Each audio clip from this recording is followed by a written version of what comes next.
નમસ્કાર દર્શક મિત્રો, કનેક્ટ ગુજરાતના સીજી એક્સપ્રેસ ન્યૂઝ સાથે હું સુનિલ પરમાર. નજર કરીએ દેશ દુનિયા અને રાજ્યની ખબરો પર. હવામાન વિભાગ દ્વારા આગામી 7 દિવસ સુધી વરસાદની આગાહી કરવામાં આવી, જેમાં આ 7 દિવસ દરમિયાન રાજ્યના વિવિધ જિલ્લાઓમાં ઓરેન્જ અને યલો એલર્ટ જાહેર કરવામાં આવ્યા. બનાસકાંઠા જિલ્લાના મુખ્ય મથક પાલનપુરમાં જાહેર માર્ગો ઉપર ઢીંચણસમાં પાણી ભરાયા તો ડીસા પંથકમાં પણ ભારે વરસાદની સ્થિતિને લઈને ઘરોમાં વરસાદી પાણી ઘૂસ્યા. તારાપુર હાઈવે પર આવેલા હોટલ ન્યૂ માયામાં જમવામાં ગરોળી નીકળતા એસટી તંત્ર દ્વારા તાત્કાલિક અસરથી હોટલનો પરવાનો રદ કરાયો. ડ્રાઈવરના ભોજનમાં ગરોળી નીકળ્યા બાદ કરાઈ કાર્યવાહી.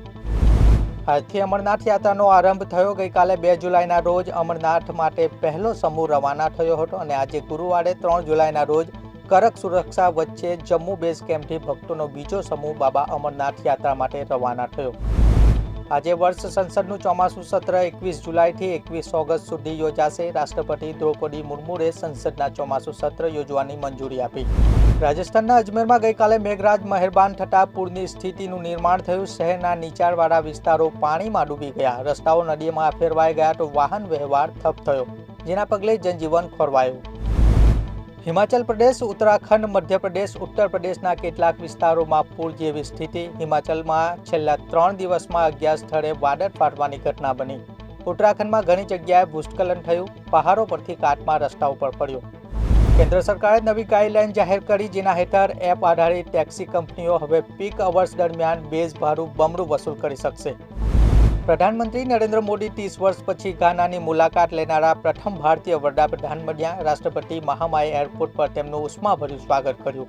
પ્રધાનમંત્રીને ગાર્ડ ઓફ ઓનર સાથે 21 તોપોની સલામી આપવામાં આવી. કેદારનાથ યાત્રા પર હંગામી પ્રતિબંધ મૂકવામાં આવ્યો. સોનપ્રયાગ મુંકતિયા વચ્ચેનો રસ્તો તૂટી પડતા રસ્તો થયો બંધ. 40 શ્રદ્ધાળુઓને બચાવી લેવામાં આવ્યા. ઘાનાના રાષ્ટ્રપતિએ વડાપ્રધાન નરેન્દ્ર મોદીને દેશના સર્વોચ્ચ નાગરિક સન્માન the officer of the order of the star of ઘાનાથી સન્માનિત કર્યા. આ પીએમનું 24મું વૈશ્વિક સન્માન હતું. આ પહેલા પીએમ મોદીને તેમના કાર્યકાળ દરમિયાન વિવિધ દેશોમાં 23 અન્ય વૈશ્વિક સન્માનોથી સન્માનિત કરવામાં આવ્યા.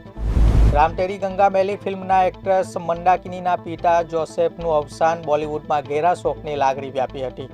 તેઓ આઈસીયુમાં ભરતી હતા અને બુધવારે સવારે અંતિમ શ્વાસ લીધા. ઇંગ્લેન્ડની અંડર-19 ટીમ સાથેની ત્રીજી વનડેમાં વૈભવ સૂર્યવંશીએ 31 બોલમાં 86 રનની ધમાકેદાર ઇનિંગ રમી હતી. ભારત અંડર-19 ટીમે મેચ 4 વિકેટની જીતીને શ્રેણીમાં 2-1થી લીડ મેળવી હતી. એજબેસ્ટન ટેસ્ટમાં યશસ્વી જયસ્વાલે 87 રન બનાવીને 51 વર્ષ જૂનો રેકોર્ડ તોડ્યો. અનેક દિગ્ગજોને પાછળ છોડી દીધા. તો આ હતા કનેક્ટ ગુજરાતના સીજી એક્સપ્રેસ ન્યૂઝ. વધુ માહિતી અને સમાચારો સાથે જોડાયેલા રહો કનેક્ટ ગુજરાત સાથે. નમસ્કાર.